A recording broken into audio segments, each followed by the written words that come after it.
We're ready to get started with our panel, which means the end of the day for me. And I want to introduce Benito Perez, who is our policy director for Transportation for America at Smart Growth America.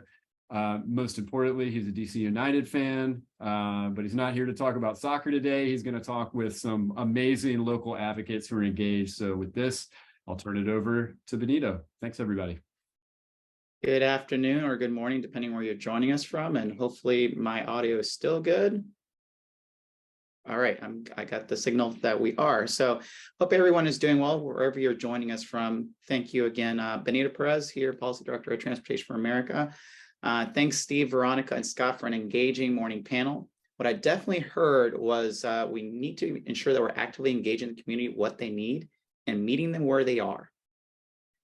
With that, I do have the pleasure to moderate our second panel of the day, Notes from the Front Lines of Reconnecting Communities, a conversation with community advocates. So during this fireside chat, this morning, you heard from practitioners about what equitable reconnection looks like. But before cities can do that, we need to address the harm that they're actively doing. So during this panel discussion, we'll check in with some advocates that doing the grassroots work of fighting harmful roadway projects in Washington State, Oregon, and Texas. And let me introduce you to our panelists. First up, we have Adah Crandall. She's a 16-year-old organizer with the Sunrise Movement, PDX, and Portland Youth Climate Strike. As the leader of the Sunrise's Youth versus ODOT campaign, Oregon Department of Transportation, her advocacy focuses on the intersection of transportation and climate justice, pushing local and state leaders to prioritize transportation solutions that will reduce emissions and better serve young people across the Portland region. We're also joined by Ali Smither, who works professionally as an opera singer, classical vocalist, and organizer. Since the fall of 2020, she has been a co-organizer and communications leader at TxDOT, Texas Department of Transportation, I-45, leading fellow volunteers in resisting the planned I-45 expansion through Houston. As a communications professional, she also works for the Houston in Action, where her focus is on communications, capacity building, strategic planning, and project management. We're also joined by Paulo Nunes-Ueno, who is a leading voice for transportation innovation, equity, and sustainability projects nationwide. He serves as the Transportation and Land Use Policy Lead for Front and Centered, a Washington State coalition of groups of color and frontline communities working towards climate justice.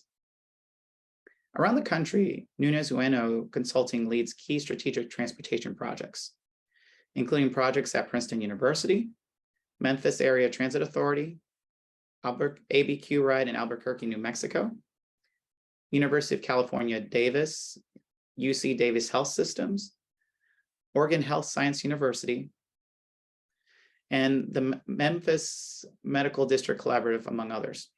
And Paulo is joining us from Philadelphia, Pennsylvania. So thank you all for joining us this afternoon, and for everyone else this morning. Without further ado, let's jump right in. So I'm going to start off with you, Ali. How did you enter the fight against harmful highway projects? And what was your particular call to action?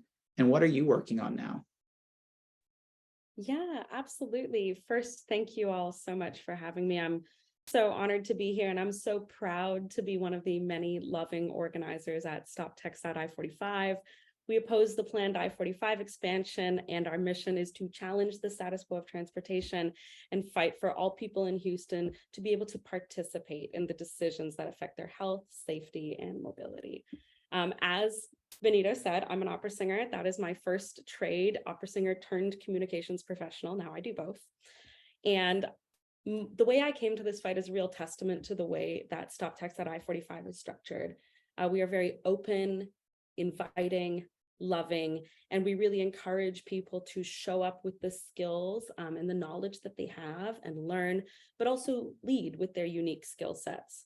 So I got into this fight because I showed up at an event that Stop was having at a park that is going to be paved over by this planned freeway expansion. It won't when we stop it.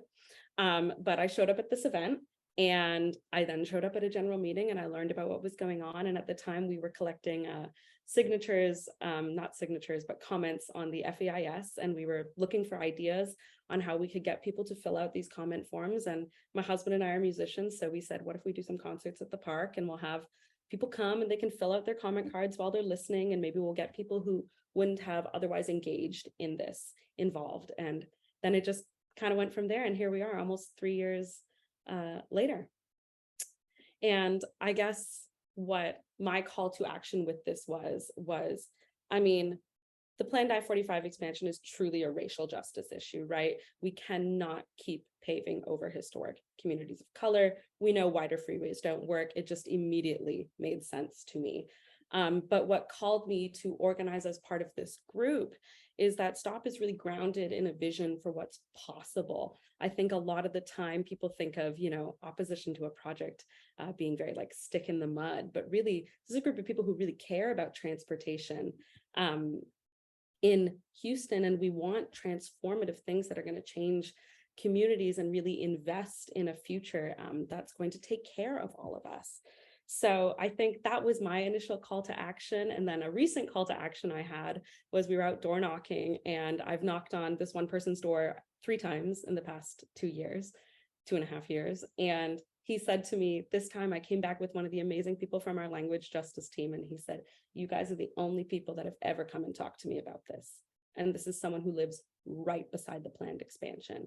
And that is my current call to action, because people need to know what's going on and be involved and deserve to be involved in their communities. We're working on a lot right now. STOP is structured as a series of working groups, which allows people to plug in where they're interested and be involved. We have a policy working group. I'm very proud of our language justice working group. Shout out to them, because language justice is so central to racial justice. We have communications team, that's my team. And we even have a boulevards and alternatives visioning group that's been working really hard to think about what could it look like to do this differently in Houston. Currently, we're awaiting the investigation, the results of the Biden administration's FHWA Title VI civil rights investigation into the planned I-45 expansion. Very hopeful that the result could model restorative policymaking, not just for Houston, but for the rest of the country. So fingers crossed on that one. We're doing large-scale re-engagement of orgs and communities in the path of the freeway through some coalition work. We've got bills going through the ledge. We're collecting signatures for a charter amendment. And we're door knocking. We're always door knocking and communicating with the folks who are affected by this expansion. So I hope I didn't take too long, but I'm very proud of the work that everybody at STOP is doing. And I'm so happy to get to talk about it. And thank you for sharing that with us, and especially that example about door knocking with the individual and meeting them where they are. That's definitely impactful. And now, same question to you, Adah. Yeah, hello everyone. Thank you so much for having me. So I am currently a senior in high school, and I started organizing when I was in 7th grade at Harriet Tubman Middle School.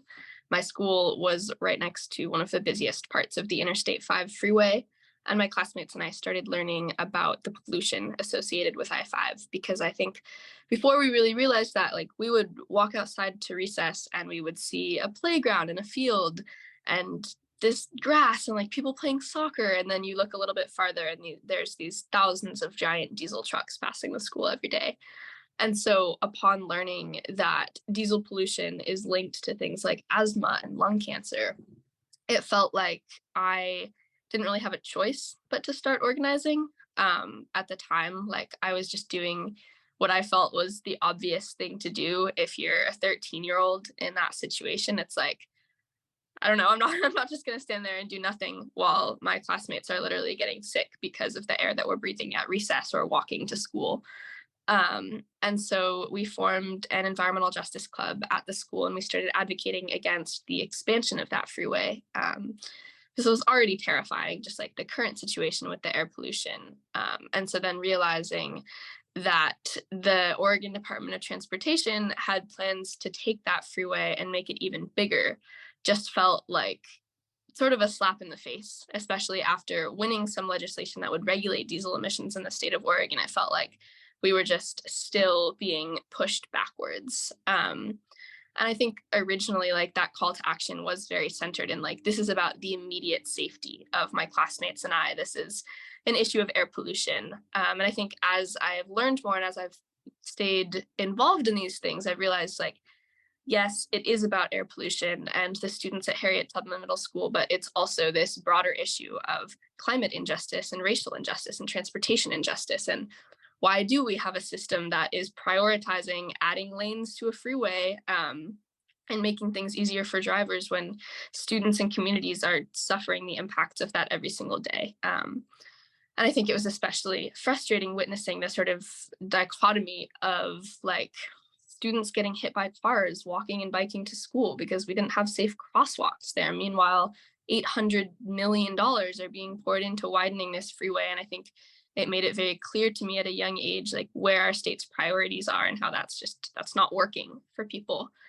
And so I've very much stayed an organizer as a result of that. I don't think I ever really decided I'm going to be an organizer now. I never decided in 7th grade, like, you know, what would be like a fun activity in middle school is like waking up at 6 a.m. and going to testify at the Joint Policy Advisory Committee for Transportation. Like, that's not really a normal teenager hobby, but it has sort of taken over my life because I care about it a lot. But it also is kind of sad to feel like I've missed out on those kind of normal childhood things because I have been so consumed by this work.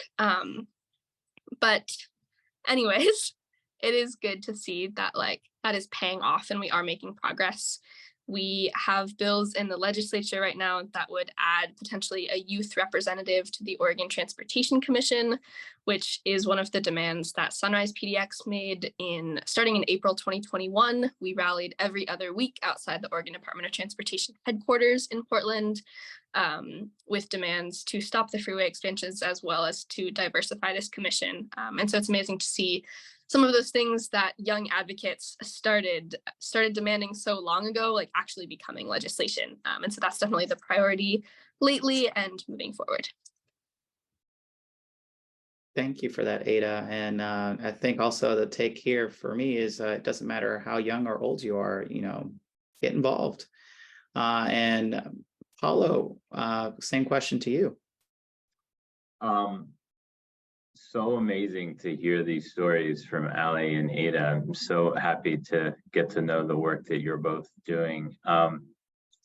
So Benito, you can hear me okay? Yeah. So I guess for me, it started, I grew up in Brazil up until I was 11, and my family moved to sort of a suburb area at some point when I was pretty young. And I just remember how just awful it was to spend an hour and a half in the car every day to go to school. And then when I was 11, we moved to Seattle, and it was this revelation of freedom, of being able to walk and be safe on the streets and be able to go to school. Me and my brothers would walk to school. And I don't know, that really sort of left an impression in me in terms of just this very basic freedom that the way that our cities and our world, our built environment is made can take away people's ability to be free, especially when you're little, right? When you're dependent on other people for almost everything, just the ability to be able to go to the store or go to your friend's house. And then much later, when I was already old but hadn't figured out kind of what I was going to do when I grew up, I lived in Japan for a few years, and I had this epiphany of, oh my goodness, look at all of these kids going to school by themselves. Look at all of these the elderly people who can get on the bus to get to the train to go to where they want to go. And so that was sort of, I guess, experiences that sort of shaped how I wanted to sort of spend my career. And among other things, what I do now is work at Front and Centered, where we try to make a really clear linkage between the climate crisis and transportation justice. And the model that we bring to that work is called the just transition. And one of the, it's basically saying, yeah, we have to move away from fossil fuels, but we have to do that towards justice, and we have to do it with justice. And part of that, the sort of key insight in that is that injustice is not the outcome of the climate crisis, it's the cause. That because of the systemic racism, because of our classist society, we have places that where people live and their voices can't be heard because they don't have power, because they don't matter. And therefore, we've been able to continue to build the highways, continue to feed our dependency on cars and on fossil fuels much longer than we would have otherwise if we had had justice, if people's voices could be heard loud and clear, if the folks that were most impacted by this approach to our economy, this approach to our transportation, if their voices, if their voices could be front and center. So the idea of front and centered is a coalition of BIPOC groups all over the state of Washington that are working to amplify our voices, to make it really clear that the way to the solution to the climate crisis is through justice, is with justice. It's only with justice that we will get there. And so we have 3 priorities that we're working on. And we are saying, we have a very clear understanding of where the environmental health disparities in Washington state are, because we have an environmental health disparities map that was started with Front and Centered and is now hosted by the Department of Health. And we are saying, it should be pretty simple actually. We're saying in the places where there is the highest exposure to the climate crisis, to diesel pollution, and the highest vulnerabilities, we shouldn't expand highways there. It is not going to be a surprise to anybody on this call to know that those places were also the places that were redlined back in the 20s and 30s and 40s. The second thing that we're calling for is let's have transit to the level that we have highways and that we have services for cars. And so what we've done is we've done the corollary of the environmental health disparities map, and we built something that's the Washington Transit Access Map, that anybody in any community in Washington state can go and see very, very clear stats of how many people have access to frequent transit, where they are, and compare it to different places. And when you do that, you see these like shocking disparities, these crazy disparities that in Seattle, because Seattle is a wealthy place that has a progressive electorate, they voted themselves to tax themselves and applied it to transit. And so 70% of the people in Seattle have access to frequent transit. The number 2 city in Washington state and the number 3 city in Washington state each have 4 and 3% of the people have access to frequent transit. And the reason for that is because we fund transit service only from the local level. So if we funded schools in the way that we fund transit, there would be tons of places in Washington state that would have no schools, where we would say, oh, those kids over there, oh, they don't go to school because their community decided, or they're not rich enough to have schools. And it's crazy. We can't have that. So what our bill that we have in the legislature this session is to say, let's set standards and let's set a really clear timeline for when we're achieving 60% access to frequent transit all across the state. And then number 3, we are shocked that we don't understand where there are sidewalks, where it's safe for people with disabilities to walk and not walk.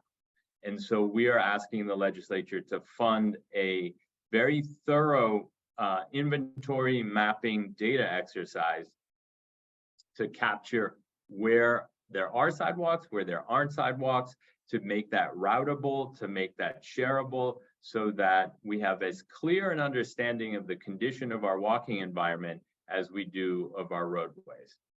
Somebody in the last panel said, what gets measured gets done, and we really believe in that. And it's really clear that we have this enormous data gap in the walking environment, and that is why it sucks so bad. Because we just don't understand what it means and what it is and who's responsible for it. And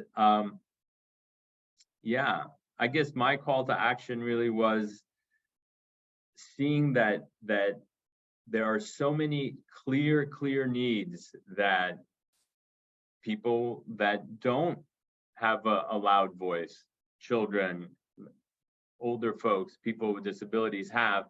And yet, like Adah was saying, we are pouring billions and billions of dollars to expand the highways that we have that are already causing harm where they are.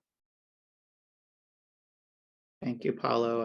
And you know, what I got from that also is like information is power, but also making it relatable makes it even that much more powerful, especially the example about transit funding and how that relates to if we funded schools. That was, as a, if you were, you know, I'm not a parent, but if I were one, that would resonate like, wow, I need to get to the table here, which then goes to my second question. And want to be a little more succinct with this question so we can get to audience questions. And it's, I'm just an average community member, and you know, I just got impacted by that quote about funding transit to schools. So how do I find people like you and get involved and help in those efforts?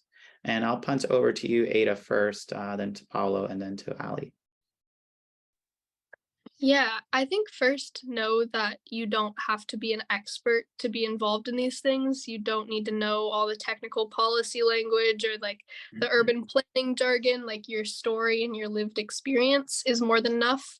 Like if I and a bunch of other middle school students can make a serious impact in local climate politics by standing outside a building with signs and a megaphone every other week, like you can do something really big in your community. And I think a lot of the time, like when people think, oh, I want to get involved in this, they often their minds go to like, let me like start something, let me start a group, let me start something new. I want to encourage people to like research, like if there are already groups that are working on those things first, and like go to them and ask how you can help. Because there really is a role in this movement for everyone. We need the people who are researching the policy. We need artists and storytellers and rabble rousers, and we need kids and adults and everyone. Like everyone has a skill to bring. And so even if you don't consider yourself an organizer, like there is something that you are really going to be able to contribute with. And so, yeah, like if you know about groups in your community, reach out to them. And if you don't know, research and see if they exist. And if they don't exist, then think about trying to get a group together and know that your community will have your back, and that there are so many other people out there that are feeling these same things, even if they haven't necessarily been activated to organize around that yet.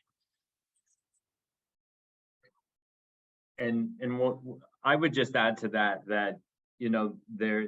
there might be a way to contribute through the groups that you already belong to right now. So I'll give some examples that, we are a coalition of community groups all over the state, and we have a transportation justice working group. And in that group, there is Eastside Baptist Church in Tacoma, for example, and they are really interested in changing the street that is in front of their church, which is a prototypical road, 3 lanes of traffic in each direction, really high speed, really unsafe, really unwelcoming.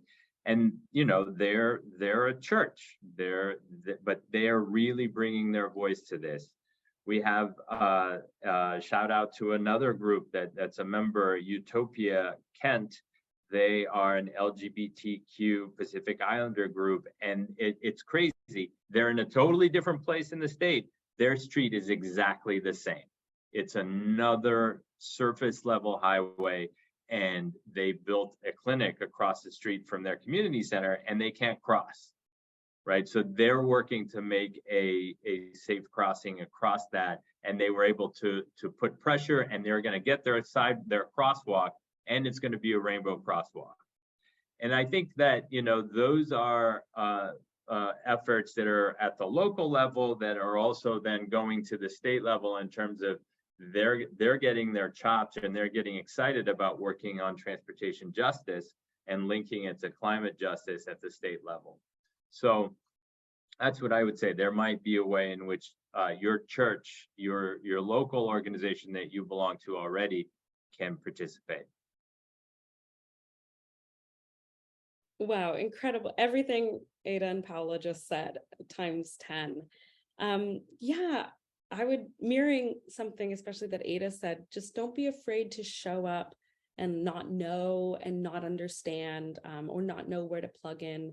Move at the speed of trust, you know, get to know people, build relationships, listen, learn, breathe, be a part of it, and then plug in where you have capacity and with your special skill sets, and it will emerge, you know.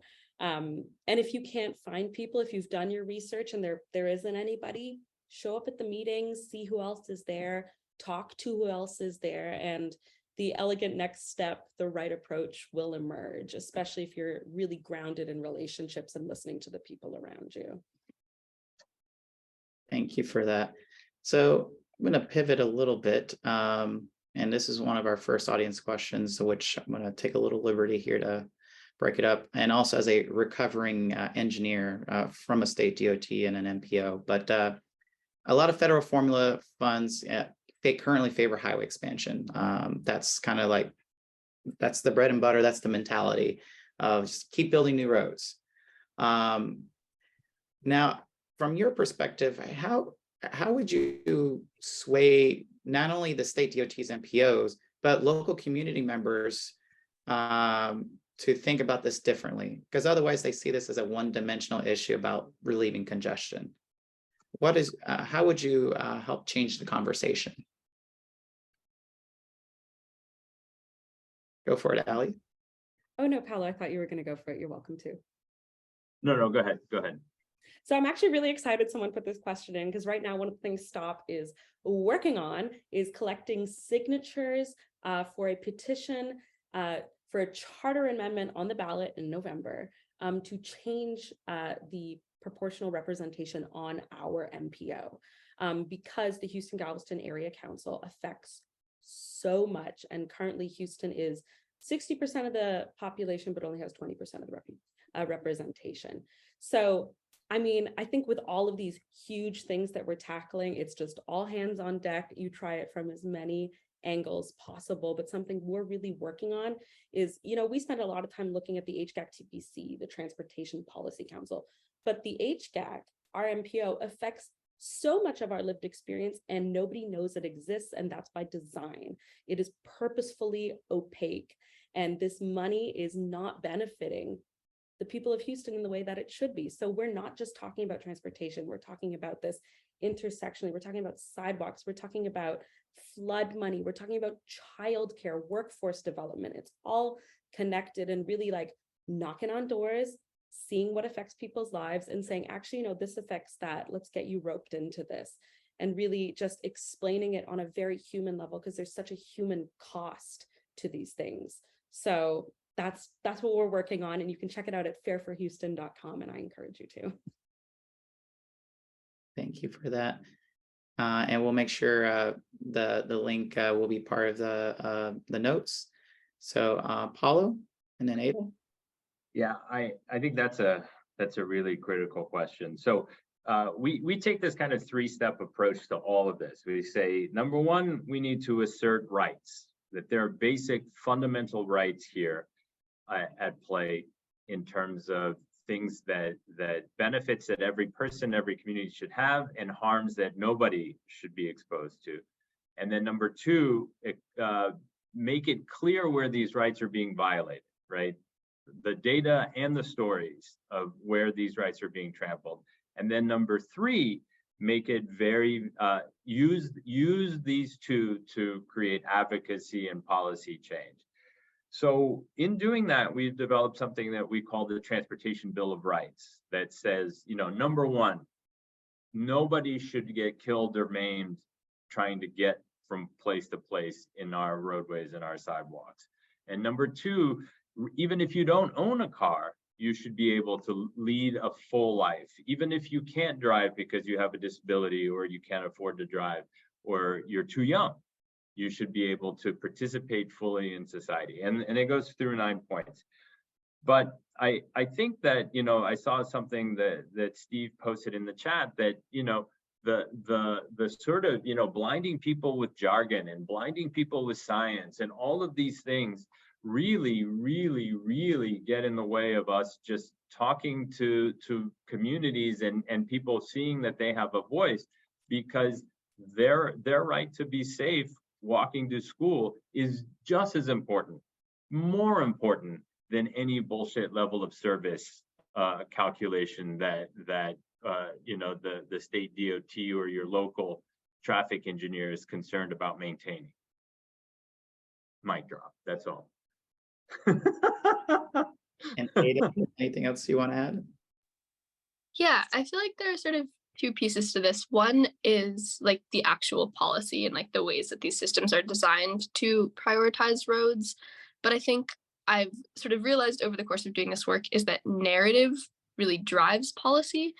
And so there's sort of like in Oregon, for example, like it's literally written into our state constitution that a portion of funding has to go to road expansion. And so there's that piece of it, but there's also this sort of like culture around like the idea of endless road expansion is just sort of considered common sense. And we're starting to change that, but it's going to take a lot more work. And I think a lot of people don't realize like there is this totally different transportation system that works way better for our communities that is completely possible if we are just like willing to actually fight for it. And I think that is really something that is beneficial that young people especially bring to this movement, is that we're not as bogged down by that status quo of like, this is how it's always been, this is how it always has to be. And so I think we're able to see with a lot more clarity than sort of older people in these spaces that like, no, like it just feels so simple, so common sense to have a world where, yeah, like the bus runs every 5 minutes and kids can walk and bike to school safely and not have to worry about being hit by cars or breathing pollution from the freeway. And that world, like that just feels so obvious, but people struggle to even accept that that is possible. Because our society is so built around cars and every aspect, even of like social things, like getting your driver's license is like a ticket to independence in this society. And so there's so many things that need to change at a social level that can eventually drive that change at a political level. Thank you for that. And actually it triggered a thought for me as well. And what you all are saying is breaking it down to just asking the central question when you're dealing with the state DOT and NPOs. Who are we doing this for? Are we doing this for vehicles or for people? Exactly. So now I'm going to spin the lightning round. We're here at the very end of this panel here. So I'm going to try to squeeze in a few more questions here. First off to Paulo, would you be willing to share more about the sidewalk inventory? And are you thinking about all sidewalks statewide? And is your request getting much traction? So yes, yes, and yes. We are getting traction. We are pushing for it to be every single piece of roadway in the state. So we're asking for $10 million to do that. And we're saying, well, it's 3 miles of rural road with no shoulders is about $10 million. That's the very least. It's a tiny little bit of money that we should spend to understand where the walkable places are in the state.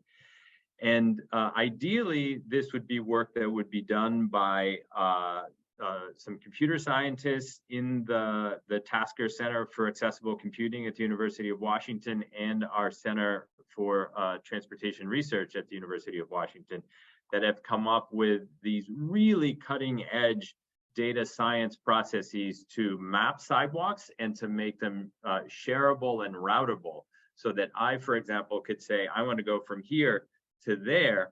Can I get there with a manual sidewalk, or with a manual wheelchair?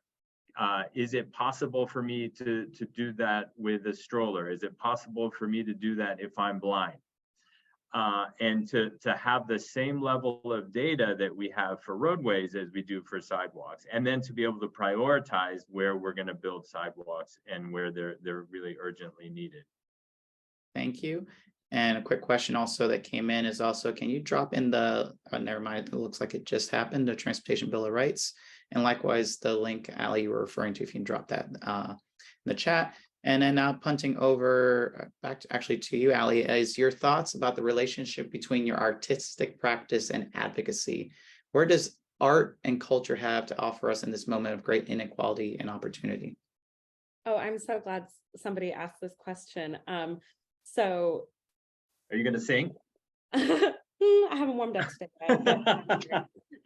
So, I mean, cultural advocacy is one of the most potent ways to construct and share narrative. Adah brought it up already. Having artists involved and having art that expresses these things, and even just artistic experiences that people can do to build community together is so important.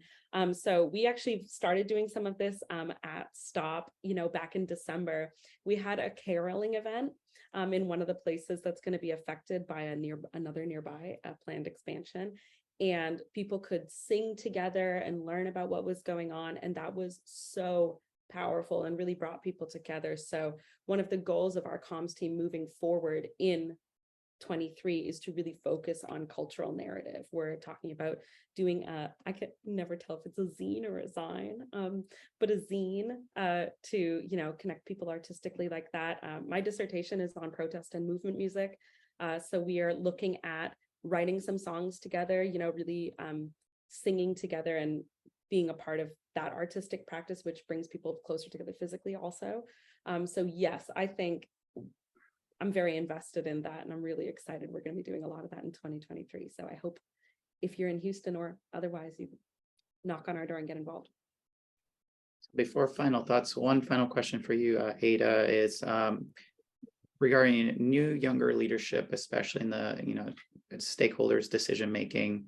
From your perspective, what can folks be doing to support and encourage the next generation of leaders like yourself? Yeah, I think something that I often hear is sort of this response to youth leadership of like, oh, like you're so inspiring, like your generation is the future, like you are going to save the world. And that, I think, while very well intentioned, is such an absurd amount of pressure to put on people who are so young. Like the climate crisis is the result of decades of inaction from the people who came before us. And, it shouldn't be teenagers' responsibilities to be working on these things. But I think in terms of moving forward, like we need a lot more than sort of these encouraging words. Like we need adults to be actively engaged, and we need adults who are in positions of power to actively be bringing young people in. And I think that's starting to happen. It's starting, but I think like viewing youth not as like, oh, I'm going to put one token youth on this committee for like representation purposes, and actually realizing like, no, youth have a lot more to contribute to these spaces than just like checking off a box of having someone young there. Like we actually have a perspective and lived experience that isn't otherwise represented.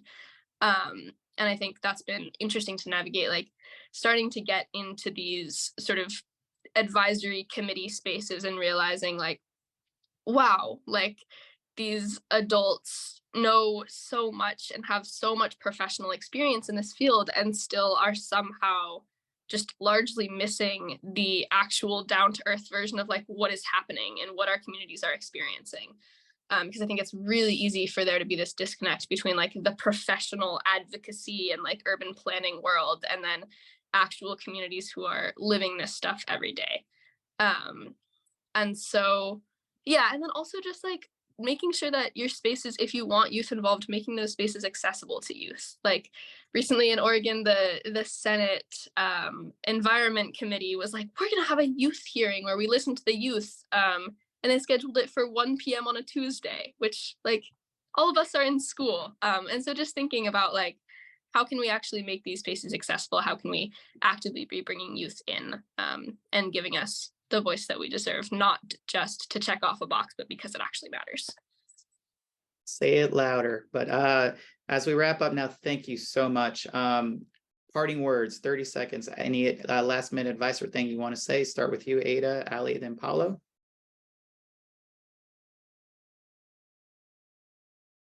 Anything? Can you come back to me in a minute? All right, Ali, would you like to kick us off? Yeah, I saw a comment in the chat that said, even though I'm a professional, I'm still intimidated. I am still intimidated in this space often, you know, but you can and should be there. And there's such a human cost to think the status quo continuing as it is. And it's going to take a very human solution. And we are those humans and we can do that. And I hope that everybody feels empowered to show up with the skills that they have in a very loving, connected way to the people around them. And that really creates real change. So thank you for having me, and check out stoptext.I-45. Thank you, Paulo. And I guess I'd use my last few seconds to do a shout out to another organization that's a member of Front and Center that I think is really sort of at the forefront of developing solutions for all of us. And they're BIPOC Mobility Action Coalition. They're a group of activists of color who are disabled, who are working all over the state to improve mobility, to make it more accessible, to make it safer. And I think what I've learned by working with them is that they have such incredible expertise at navigating the crappy transportation systems that we've built, and we need to listen to their voices to make it better. And so if you have the opportunity to bring and to give platform and to learn from somebody who navigates the world with a disability, do that, because they have special knowledge and special skills that can reshape the crappy system that we built and make it better. Thank you. And Adah, the last word. Yeah, I think I'll just say like this work is really hard and it's really draining, but it also is having an impact. And I want to sort of leave something that like a fellow organizer shared with me, which is this metaphor of movements being like a choir. And so the idea that a choir can hold a note basically for eternity, because even if one person stops singing, like the rest of the group can carry on the note. And so knowing that like everyone has something to contribute, and we need everyone, and also it's okay to take breaks and to stop, because this work is really hard, and change doesn't happen overnight, and we need it to happen fast. We need it to happen now, but we also need to like give ourselves grace, and that's something that is hard, but that I am working on. And so yes, join us. This movement needs everyone. This movement needs you, because that is going to make our movements more sustainable, and making our movement sustainable will make the movement win in turn. Thank you, Adah, which has me think about this quote by Ralph Marston: dare to dream big dreams, for those are the dreams that have the power to push your whole world forward. So thank you all for sharing your time with us. And we know people on the ground within communities are the folks that are impacted, and therefore they should be involved in every step of the process as we work to reconnect communities. And it's great to hear that the sentiment Scott and Veronica, who participated in that early morning chat, Veronica had mentioned asking communities what they need because we don't know what they need. And then Scott also added about give decision makers the power to the community by giving people the ability to design real solutions that they implement. So on behalf of, for us here at Smart Growth America, thank you all, Paulo, Ali, and Adah, for joining us.